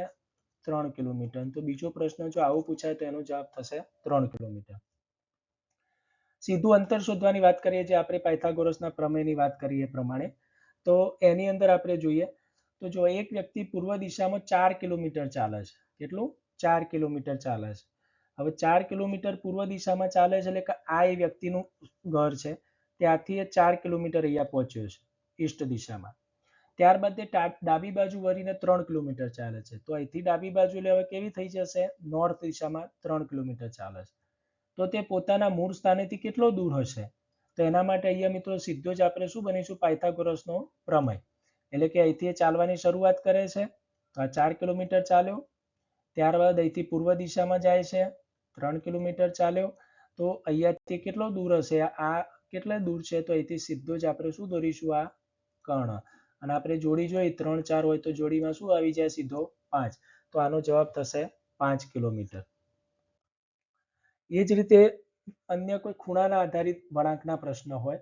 ફોર એક્ઝામ્પલ, નીતાનું મુખ ઉત્તર પશ્ચિમ દિશામાં છે. હવે ઉત્તર પશ્ચિમ દિશા એટલે કઈ દિશા થશે? આ NW વાળી ઉત્તર પશ્ચિમ દિશામાં છે. એટલે કે ખૂણાની દ્રષ્ટિએ વાત કરીએ તો કયો થશે? આ કયો ખૂણો થશે? ગુજરાતીમાં વાયવ્ય ખૂણામાં છે એનું મોં. હવે તે ઘડિયાળની દિશામાં 90 ડિગ્રી ફરે છે, તો અહીંથી 90 ડિગ્રી ફરવું એટલે અહીંથી 45 ડિગ્રી એટલે ઉત્તર આવશે, અને ફરીથી 45 એટલે પછી કઈ આવશે? આ એની કઈ દિશા થઈ જશે? 90 ડિગ્રીની, એટલે ઈશાન ખૂણાની દિશામાં આવી જાય છે. એટલે આ જે પરિભ્રમણ થયું એ કેટલું થયું? 90 ડિગ્રી થયું. પછી ઘડિયાળની વિરુદ્ધ દિશામાં 135 મીટર ફરે છે, ડિગ્રી ફરે છે. એટલે ઘડિયાળની વિરુદ્ધ દિશા એટલે અહીંથી પાછું આવવાની વાત છે, તો અહીંથી પાછા આવે એટલે પાછું 90 તો પાછા આવી ગયા, અને 90 માં 45 ઉમેરો એટલે પાછા 135, એટલે 135 પાછા આવ્યા. એટલે હવે એની દિશા કઈ થઈ ગઈ? આ પશ્ચિમ દિશા. તો હવે તેનું મુખ કઈ દિશામાં છે? તો સીધો જવાબ છે પશ્ચિમ દિશા. જો સિમ્પલ ગણતરી પણ અહીંયા સમજાવેલી છે. ઘડિયાળની દિશામાં 90 ડિગ્રી ફરે છે અને વિરુદ્ધ દિશામાં -135, તો એમાંથી 45 ડિગ્રી અને પાછું આગળ જવાનું છે. તો આ રીતે ખૂણાની દ્રષ્ટિએ પણ આપણને કોઈ પ્રશ્ન આવે તો જવાબ આપી શકે. એક ચેલેન્જ માટેનો એક પ્રશ્ન છે કે એક ટ્રેન દક્ષિણ દિશામાં જઈ રહી છે. આ રીતે વાત કરતા હોય તો ટ્રેન જે છે દક્ષિણ દિશામાં જઈ રહી છે અને પવન પૂર્વ ફૂંકાઈ રહ્યો છે, પૂર્વ દિશા તરફ, એટલે પવન આમ ફૂંકાઈ રહ્યું છે, અહીંથી પવન આમ જઈ રહ્યો છે આમ, અને ટ્રેન દક્ષિણ દિશા તરફ આવી રહી છે. તો ટ્રેનનો ધુમાડો કઈ દિશામાં જશે? તો પવનની દિશા તરફ જ જશે, પણ ટ્રેનની ગતિ કેવી છે? દક્ષિણ તરફની છે, અને પવન જે છે આ તરફ છે, તો એના બંનેના વચ્ચેના ભાગે કયો ખૂણો બનશે? અહીંયા દક્ષિણ પૂર્વનો જે ખૂણો બનશે. તો દક્ષિણ પૂર્વ એટલે કે અગ્નિ ખૂણાની અંદર ધુમાડો જે છે પ્રમાણમાં વધુ જશે, કારણ કે એની ગતિ, ટ્રેનની ગતિ દક્ષિણ તરફની. તો આવો એક વિચારવા લાયક પ્રશ્ન પણ આપણને ચેલેન્જ વાળો પૂછી શકાય છે. તો આ જે ત્યારબાદ મિત્રો એક રીત છે કે સ્પેલિંગોને મૂળાક્ષરના ક્રમ પ્રમાણે ગોઠવવાનો. તો આ પ્રકારનો પણ એક પ્રશ્ન પૂછાતો હોય છે. આની અંદર મિત્રો ફક્ત ડિક્શનરીનો જે ક્રમ છે એ જ ધ્યાનમાં લેવાનો હોય છે, એટલે કે મૂળાક્ષરક્રમ જે છે એ ધ્યાનમાં લેવાનો હોય છે. અહીંયા એક એક્ઝામ્પલ આપણે જોઈએ કે અહીંયા ડિક્લાઇન, ડિક્લેરેશન, ડિક્લેર્ડ અને ડિક્લાઇનિંગ એમ 5 સ્પેલિંગ આપેલા છે. તો ડિક્શનરીના ક્રમ પ્રમાણે નીચેનામાંથી કયો ક્રમ સાચો થશે? તો આ માટે આપણે શું ધ્યાનમાં કરવાનું છે તો ઝડપથી ઉકેલ લાવી શકીએ?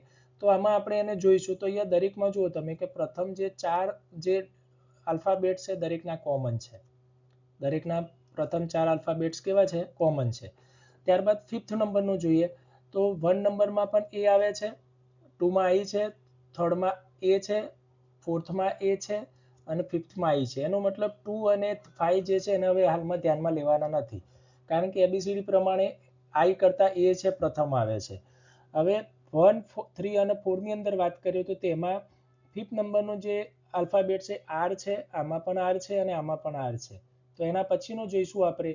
તો 1માં ઈ છે, 3rd માં એ છે અને 4thમાં ઈ છે. એનો મતલબ એ જે છે એટલે કે આ જે છે આલ્ફાબેટ્સમાં સૌથી પહેલો નંબર થશે, એટલે કે 3 આપણો ફર્સ્ટ નંબર થશે ડિક્શનરીના ક્રમ પ્રમાણે.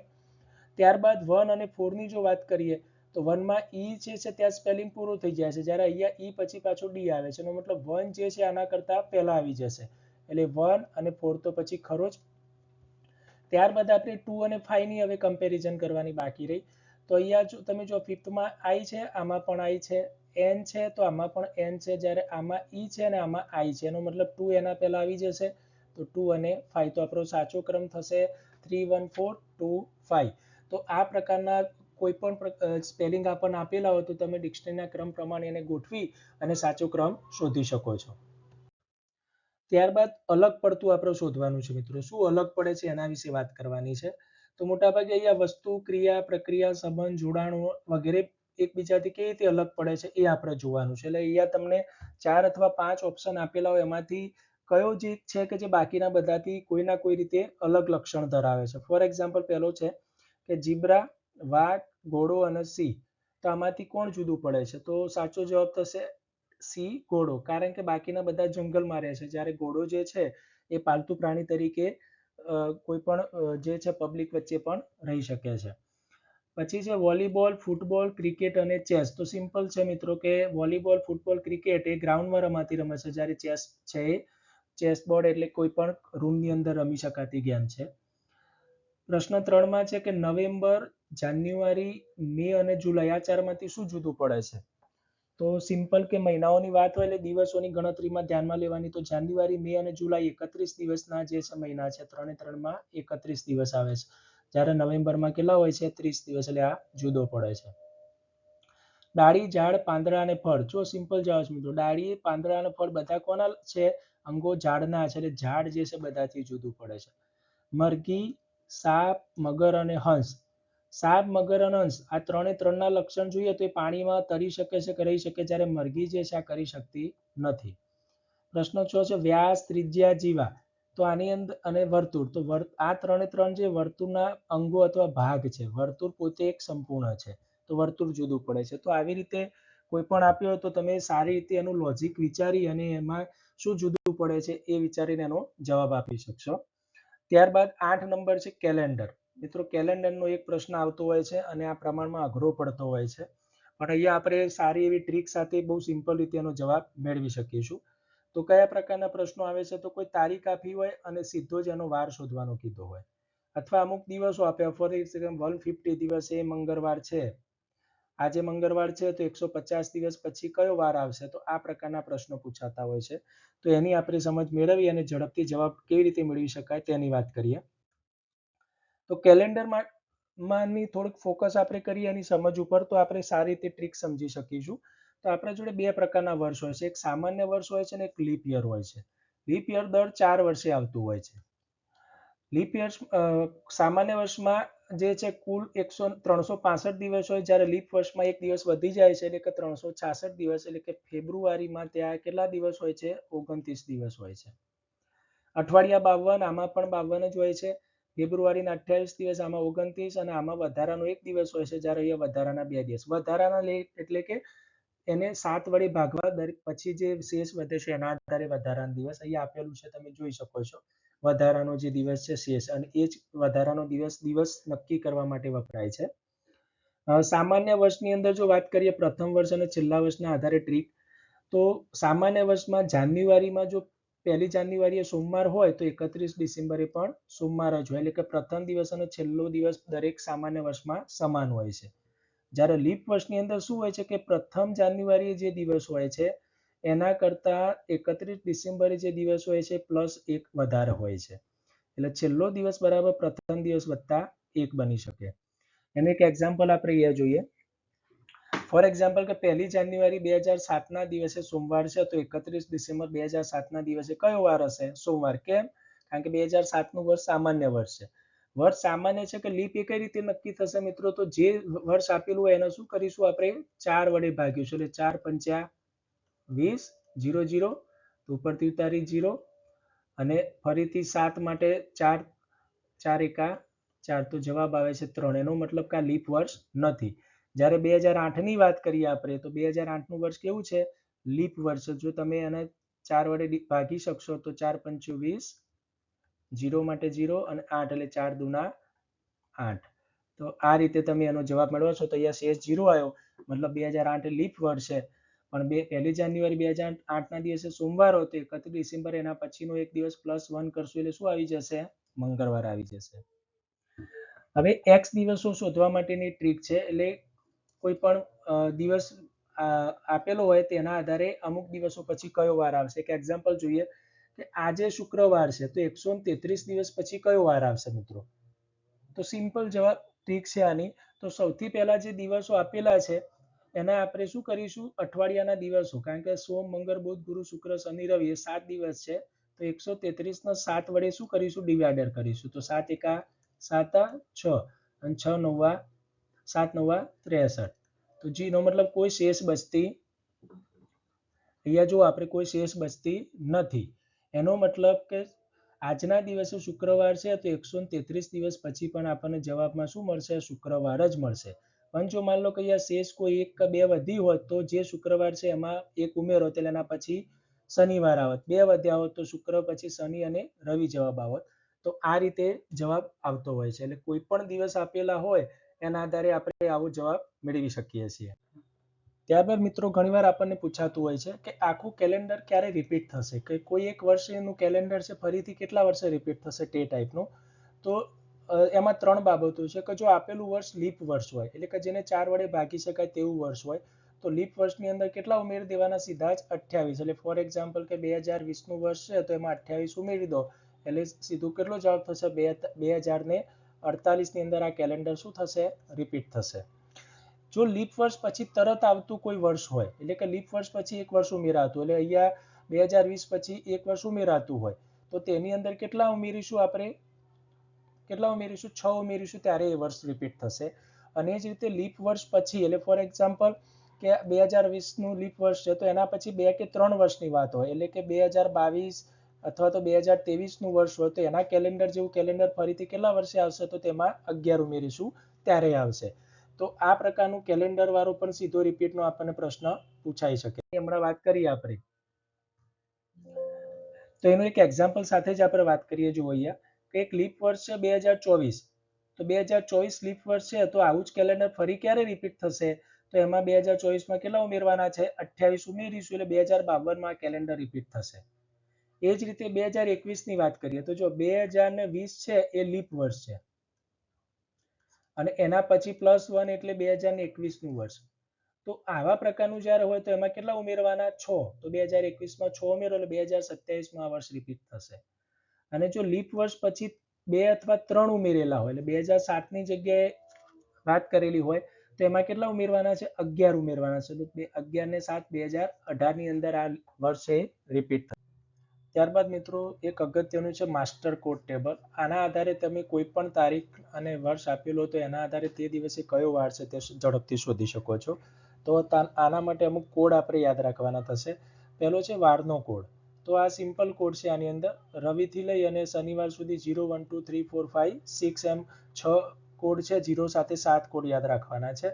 ત્યારબાદ છે મહિનાનો કોડ. મહિનાના કોડ માટે આપણે 12 મહિનાના 12 કોડ છે. આ જાન્યુઆરી, ફેબ્રુઆરી, માર્ચ, ત્યારબાદ એપ્રિલ, મે, જૂન, ત્યારબાદ જુલાઈ, ઓગસ્ટ, સપ્ટેમ્બર અને ત્યારબાદ ઓક્ટોબર, નવેમ્બર અને ડિસેમ્બર. તો સામાન્ય વર્ષ કોઈ પણ આપેલું હોય લીપ વર્ષ સિવાયનું તો આ 033, 614, 625, 035 આ કોડ છે. જો કોઈ લીપ વર્ષ આપેલું હોય તો તેની અંદર આ જાન્યુઆરીનો જે કોડ છે તે કોડ બદલાઈને 6 થઈ જશે અને ફેબ્રુઆરીનો જે કોડ છે એ બદલાઈને 2 થઈ જશે. બાકીના કોડ જે છે તેમ જ રહેશે. હવે એ જ રીતે શતાબ્દી કોડની વાત કરીએ તો આપણે છેલ્લા 500 વર્ષની વાત કરીએ તો 1600 માટે 6 છે. ત્યારબાદ એ એક સદી વધારે છે 1700, એટલે એમાં 2 ઘટાડો એટલે 4 આવશે. ત્યારબાદ 1800 માટે ફરીથી 2 ઘટાડો એટલે 2 કોડ.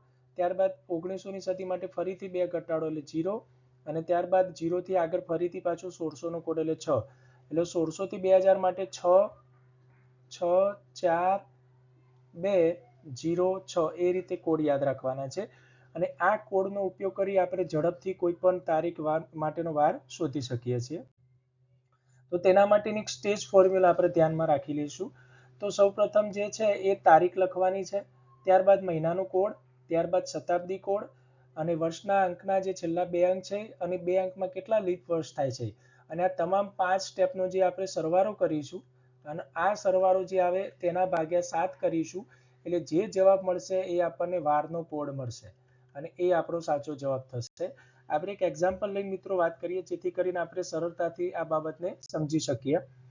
ફોર એક્ઝામ્પલ કે 15 ઓગસ્ટ 1947 એટલે આપણો ભારતનો આઝાદી દિવસ છે.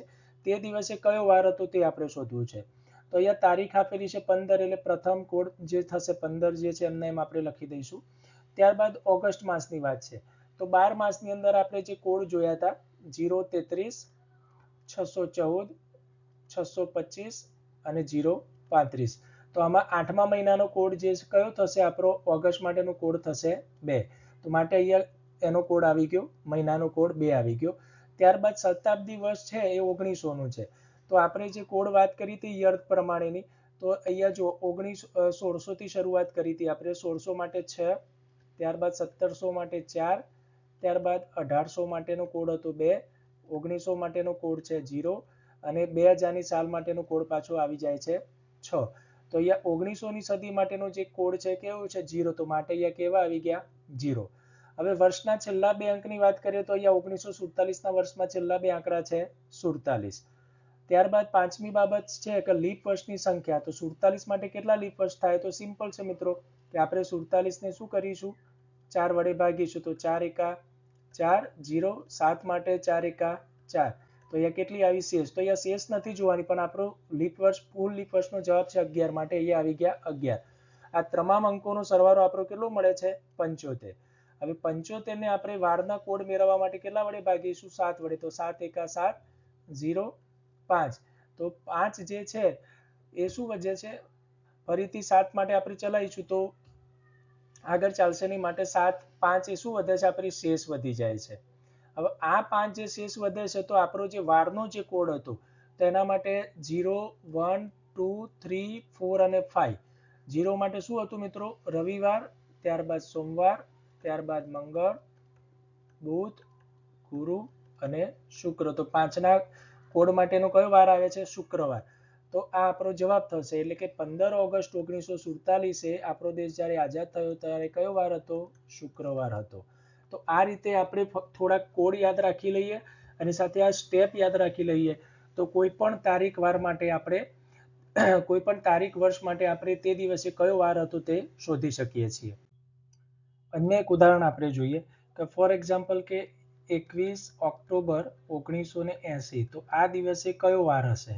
આ દિવસે કયો વાર હશે એ આપણે શોધવું છે. તો આપણે જે વાત કરી, જે 5 સ્ટેપની અંદર આપણે જે કોડ છે એમાં પહેલું સ્ટેપ છે આપણું તારીખનું. તો તારીખ આપણી થઈ ગઈ 21. ત્યારબાદ છે મહિનાનો કોડ, એટલે કે મહિનાનો કોડ લખવાનો છે. તો એ કેટલો થશે? તો અહીંયા 10મો મહિનો છે એટલે ઓક્ટોબર. તો એના માટે આપણને આપણું સમગ્ર કોડ પહેલા તો ધ્યાનમાં હોવો જોઈએ. તો કોડ આપણો હતો 033, ત્યારબાદ 614, 625 અને 035. તો અહીંયા 10મો મહિનો એટલે કેટલો થશે? 3, 3, 6, 3, 9 એટલે 10મા મહિનાનો કોડ શું થઈ જશે? 0. તો અહીંયા કોડ તરીકે શું મેળવવાનું થશે? 00. ત્યારબાદ હતો જે વર્ષનો કોડ, એટલે કે સેન્ચુરી એટલે એનો કોડ, વર્ષ માટેનો કોડ અથવા તો સેન્ચુરી કોડ આપણે કહી શકીએ એના. તો અહીંયા 1900ની સદીની વાત છે. તો 1900 માટે આપણે અગાઉ પણ વાત કરી એ રીતે કે 1600 માટે 6 હતો, 1700 માટે 4, 1800 માટેનો કોડ છે 2, 1900 માટેનો કોડ છે 0 અને જો 2000ની વાત કરેલી હોય તો પાછો કોડ આવી જાય છે. તો 1900 માટેનો કોડ કેટલો થઈ જાય છે? 0. તો અહીંયા પાછા શું મૂકવાનું થશે? 0. ત્યારબાદ વર્ષના છેલ્લા બે અંક, બરાબર, આપેલ વર્ષના છેલ્લા બે અંક. તો અહીંયા કેટલા આપેલા છે? 80. અને આ અંક માટેનું લીપ વર્ષ કેટલા થાય છે? લીપ વર્ષ આ અંક માટેના કેટલા થશે? તો એના માટે આપણે શું કરીશું? 80 ભાગ્યા 4. તો 20 ચોક 80 થઈ જવાના. 4 દુ 8 એટલે 00. કેટલા લીપ વર્ષ આવે છે? 20 આવે છે. અને આ તમામે તમામ 5 ઘટકો છે એનો આપણે સરવાળો કરીશું. 1, 2, 3, 4 અને 5. તો સીધો જવાબ છે મિત્રો 80 ને 20 100, 100 વત્તા 21 એટલે 121 અહીંયા ટોટલ આવે છે. હવે આપણે તેનો વારના કોડમાં, એટલે કે આ જે 121 જે જવાબ છે એના દિવસના કોડમાં કન્વર્ટ કરવા આપણે એને કેટલા વડે ડિવાઈડ કરીશું? અઠવાડિયાના દિવસ 7 પ્રમાણે. તો 7 એકા 7 એટલે કેટલા વધશે? 5, પાછો 1 અને પછી 70 49 કરીશું એટલે કેટલો જવાબ વધશે? અહીંયા કેટલી શેષ મળે છે આપણને? 49 થી 50 51 એટલે 2 શેષ મળે છે. તો હવે આપણે જે દિવસના કોડની જે વાત કરી હતી કે 0 માટે શું આવતું હતું? રવિવાર, 1 માટે સોમ અને 2 માટે શું આવે છે? મંગળ. તો 2 નો કોડ જે છે શું છે? મંગળવાર છે. એટલે આપણો 21 ઓક્ટોબર 1980 ના દિવસે કયો વાર હશે? મંગળવાર હશે. તો આ આપણો સાચો જવાબ થશે. તો મિત્રો આ રીતે તમે કોઈ પણ તારીખ માટે વાર શોધી શકો છો. ફક્ત થોડીક ફોર્મ્યુલા અને કોડની ધ્યાનમાં રાખવાની જરૂર છે. સમાન કેલેન્ડર ધરાવતા મહિનાઓની જો વાત કરીએ તો જો કોઈ સામાન્ય વર્ષ હોય, ફોર એક્ઝામ્પલ કે અત્યારે 2026નું સામાન્ય વર્ષ ચાલે છે, તો તેમાં જાન્યુઆરી અને ઓક્ટોબરનું કેલેન્ડર સાથે ફેબ્રુઆરી, માર્ચ, નવેમ્બર અને એપ્રિલ, જુલાઈનું કેલેન્ડર સમાન રહે છે. અને લીપ વર્ષની વાત હોય તો તેમાં જાન્યુઆરી, એપ્રિલ, જુલાઈ અને ફેબ્રુઆરી, ઓગસ્ટનું કેલેન્ડર પણ સમાન હોય છે. તો મિત્રો અહીંયા કેલેન્ડર અંતર્ગત આપણે જે બાબત કરી એમાં લીપ વર્ષની જે વાત કરી છે, સાથે રિપીટ કેલેન્ડરની અંદર આપણે લીપ વર્ષ હોય તો 28, સામાન્ય લીપ વર્ષ પછી 1 વર્ષ હોય તો 6 વર્ષે અને લીપ વર્ષ પછી 2 કે 3 વર્ષ હોય તો 11 વર્ષે જે કેલેન્ડર રિપીટ થાય છે. સાથે કોઈ પણ તારીખ અને વર્ષ માટે કયો વાર હોઈ શકે શોધવા માટેના કોડ અને એની જે ફોર્મ્યુલાની વાત કરી, તો આટલી બાબતો જે અગત્યની છે તેના ઉપર જો આપ ધ્યાન રાખશો તો કેલેન્ડરને લગતા કોઈ પણ પ્રશ્નનો તમે જવાબ ઝડપથી અને સાચો આપી શકશો. ત્યારબાદ મિત્રો વાત કરીએ, આકૃતિમાં પ્રશ્નાર્થ ચિહ્ન કોઈ આપેલું હોય અને તેની જગ્યાએ ખૂટતી જે છે સંખ્યા આપણે શોધવાની હોય તો કેવી રીતે શોધી શકીએ? તો એ વિવિધ પ્રકારની આકૃતિઓમાં ચોક્કસ પેટર્નની અંદર જે સંખ્યાઓ આપેલી હોય અને તે સંખ્યાઓમાં કોઈ પ્રશ્નાર્થ ચિહ્ન આપેલું હોય તો ત્યાં સરવાળો, બાદબાકી, વર્ગ, ઘન વગેરે પેટર્નના આધારે કોઈ સંખ્યા આપણે ત્યાં શોધવાની હોય છે. તેના એક્ઝામ્પલ જોઈએ તો અહીંયા સર્કલની અંદર જે સંખ્યાઓ આપેલી છે તો એની અંદર એક પેટર્ન શોધીને આપણે આ શું શોધવાનું છે? પ્રશ્નાર્થ ચિહ્ન જે આપે છે તેનો જવાબ મેળવવાનો છે. તો અહીંયા જો 8 છે તો દરેક 8 ને 8 × 64, તો આ જવાબ છે 8 × 8 થી મળે છે. ત્યારબાદ આને ફરીથી 8 થી ગુણો તો 8 દુ 16 મળે છે. ત્યારબાદ આને ફરીથી આ બંનેનો ગુણાકાર તો 30 મળે છે અને એ રીતે 8 અને 15 નો ગુણાકાર કરીએ છીએ આપણે તો ક્રમશઃ 8 અને 15 નો ગુણાકાર 15 × 120 મળે છે. તો ક્વેશ્ચન માર્કની જગ્યાએ શું મળે છે? જવાબ 120 મળે છે. અહીંયા જુઓ મિત્રો, ત્રિકોણ અને તેના જે શિરોબિંદુઓ છે તો તેના આધારિત તેની વચ્ચેના ભાગમાં મળતી જે સંખ્યા છે એનો એક સંબંધ છે અને એના આધારે અહીંયા આપણે ક્વેશ્ચન માર્ક જે આપીશું તેનો જવાબ શોધવાનો છે. તો અહીંયા આપણે જુઓ મિત્રો, 6 આપેલા છે અને 3 આપેલા છે તો 6 × 3 એટલે કેટલા થશે? 18. અને આ 18 ની અંદર આ ત્રીજા શિરોબિંદુ 4 નો ઉમેરીશું +4 એટલે આપણો જવાબ મળે છે 22. એ જ રીતે અહીંયા જો 8 અને 5 નો ગુણાકાર કેટલો થઈ જશે? 8 × 5 = 40 અને એની અંદર આ 6 ઉમેરીશું આપણે તો આપણો જવાબ મળી જાય છે 46. તો એ જ રીતે અહીંયા પેટર્ન આપણે અપનાવીશું તો 7 × 4 કેટલા થશે? 7 × 4 = 28 અને એમાં કેટલા ઉમેરવાના છે? 5. તો 28 ને 5 કેટલા થશે? 33. તો આ ક્વેશ્ચન માર્કની જગ્યાએ જવાબ આવી જશે 33. તો આવી રીતે પેટર્ન ઓળખીને આપણે એનો જવાબ ઝડપથી મેળવી શકીએ છીએ. અન્ય એક પેટર્ન જોઈએ મિત્રો, અહીંયા 1 2 3 4 5 6 આપ્યા છે અને વચ્ચે 1 2 6 આપ્યા છે. તો એ જ રીતે અહીંયા 3 4 5 અને 6 7 8 આપ્યા છે. તો વચ્ચેના જે ક્વેશ્ચન માર્કમાં શું જવાબ આવશે? તો એના માટેનું આપણે કોડિંગ ડીકોડિંગ ટાઈપનું સમજ મેળવીએ. તો જો 1 × 2 × 3 કરવાના છે તો 2 × 2 3 દુ 6 6 × 1 6. તો આનો જવાબ શું થાય છે? આનો 6 થાય છે. એ રીતે આ બંને બધા વચ્ચે પણ ગુણાકાર છે તો 4 × 5 = 20 અને 20 × 6 એટલે કેટલા થઈ જશે? 120. અને 120 ની અંદર આપણે ઉપરનો જે આ જવાબ છે 6 એનો એડ કરીશું એટલે 126. તો આપણો જવાબ 126 આ રીતે મળે છે. તો આ જ પેટર્નમાં આપણે આગળ વાત કરીએ તો 3 × 4 અને પાછું 4 × 5. તો 3 × 4 એટલે 12 અને 12 × 5 કરીશું એટલે શું મળી જશે? 60. અને એ જ રીતે અહીંયા વાત કરીએ 6 × 7 એટલે 42 અને એની સાથે ગુણ્યા કરીશું 8 એટલે મળી જશે 336. અને આ 336 જો આપણે 60 ઉમેરીશું એટલે આપણો જવાબ આવશે 396. એટલે આ ક્વેશ્ચન માર્કનો જવાબ થઈ જશે 396. તો આ રીતે કોઈ પણ આકૃતિમાં ક્વેશ્ચન માર્ક આપેલો હોય તો કોઈ પેટર્ન સમજી અને આપણે એનો જવાબ મેળવી શકીએ છીએ. અન્ય એક પેટર્ન જોઈએ તો અહીંયા કોલમની અંદર 10 27 5 22 ક્વેશ્ચન માર્ક 32 8 24 અને પાછું 13 25 8 22. તો અહીંયા બે જે કોલમ છે પૂરી આપેલી છે તો એની પેટર્ન સમજીને આપણે વચ્ચેનો ક્વેશ્ચન માર્કનો જવાબ મેળવીશું. તો અહીંયા જો 27 અને 5 નો સરવાળો કરવાનો છે અને એમાંથી -22 કરવાના છે. તો 27 ને 5 32, આ જવાબ 32 અને એમાંથી -22 કરીશું એટલે જવાબ મળે છે 10. એ જ રીતે અહીંયા જો 25 ને 8 નો સરવાળો કેટલો થશે? 25 અને 8 33 અને એમાંથી આ 20 બાદ કરીશું તો કેટલો જવાબ આવે છે? 13. તો આ 13 છે. તો એ જ પેટર્ન ઉપર આપણે અહીંયા જવાબ મેળવીશું. તો 32 અને +8 તો આ બંનેનો જવાબ શું આવે છે? 32 ને 8 40 અને એમાંથી 24 બાદ કરીશું તો 24 બાદ કરતા શું મળે છે? જવાબ 16. તો અહીંયા કેટલો જવાબ આવશે? 16 આપણો જવાબ આવશે. અન્ય એક પેટર્ન વર્ગગણની જોઈએ તો આ જુઓ, આ છે 2 3 4 અને 5 નો વર્ગ છે. એ રીતે 1 2 3 અને 4 નો વર્ગ છે અને અહીંયા 5 6 7 અને પછી શું આવશે? 8 નો વર્ગ શું થઈ જશે? 64 અહીંયા જવાબ થશે. તો અહીંયા વર્ગની રીતે પણ આપણે જવાબ મેળવી શકીએ છીએ. અહીંયા ઘનની દ્રષ્ટિએ એક જવાબ આપેલો છે તો અહીંયા 2 નો ઘન આપેલો છે, 3 નો ઘન, પાછો 3 નો ઘન, તો 3 પછી અહીંયા 4 નો ઘન શું આવશે? 64. પાછો 4 નો ઘન શું થઈ જશે? 64. એટલે અહીંયા પ્રશ્નાર્થ ચિહ્નની અંદર શું આવશે? 4 આવશે એટલે 4 નો ઘન 64. તો આ રીતે ક્યુબના આધારે પણ કોઈ પેટર્ન હોય તો આપણે જવાબ મેળવી શકીએ છીએ. અહીંયા કોઈ શ્રેણી આપેલી છે જો મિત્રો 2 3 5 7 એટલે અવિભાજ્ય સંખ્યાઓની એક શ્રેણી છે. તો અહીંયા 7 પછી 9 આવે એકી પ્રમાણે, પણ 9 તો વિભાજ્ય સંખ્યા છે એટલે 7 પછી અહીંયા કયો જવાબ આવશે? 11. તો આવી અવિભાજ્યની દ્રષ્ટિએ પણ કોઈ શ્રેણી હોય તો આપણે એનો જવાબ મેળવી શકીએ છીએ.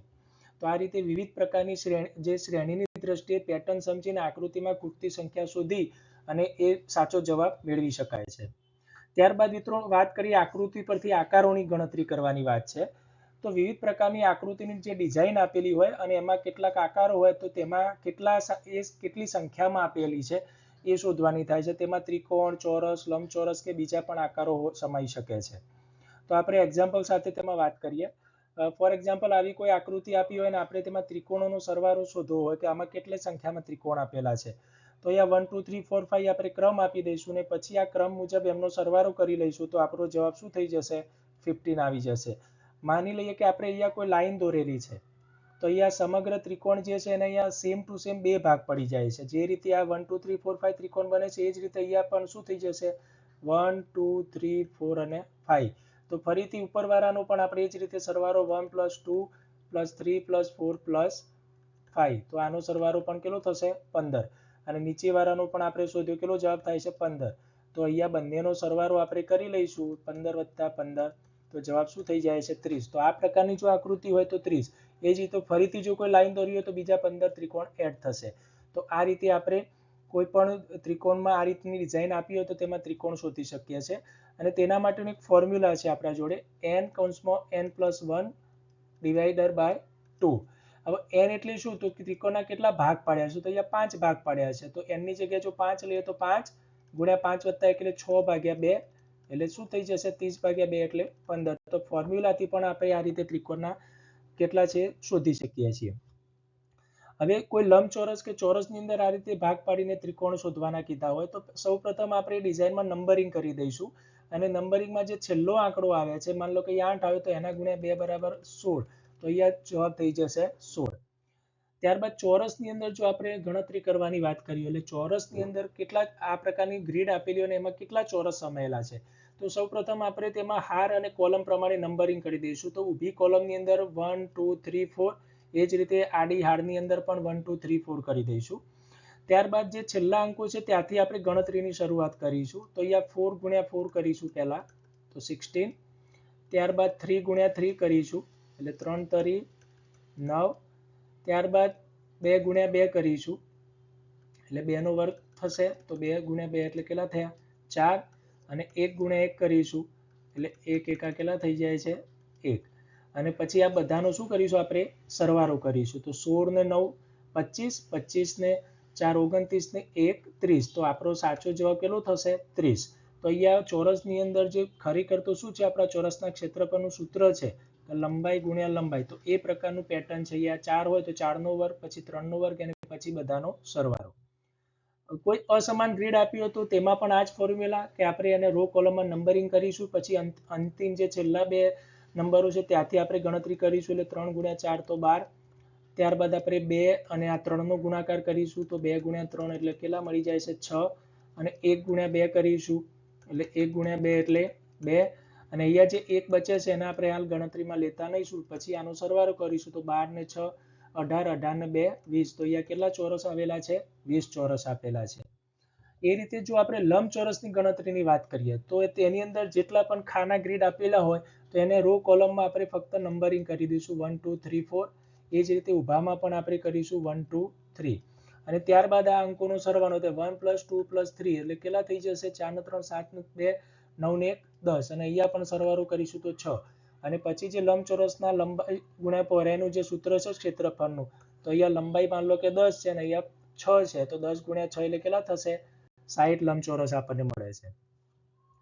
હવે આપણે આગળ જે વાત કરી કે કોઈ ચોરસ કે લંબચોરસ આકારમાં ત્રિકોણોની સંખ્યા, તો અહીંયા એ પ્રમાણે જો બે આકૃતિને જોડવામાં આવેલી હોય તો અહીંયા જે અંતિમ અંક છે બંને આકૃતિમાં 8 × 8. તો 8 જે છે તો 8 ને ફરીથી 2 વડે ગુણીશું એટલે 16. અને આ આકૃતિ માટે પણ છેલ્લો અંક 8 આવે છે એટલે 8 × 2 એટલે 16 મળે.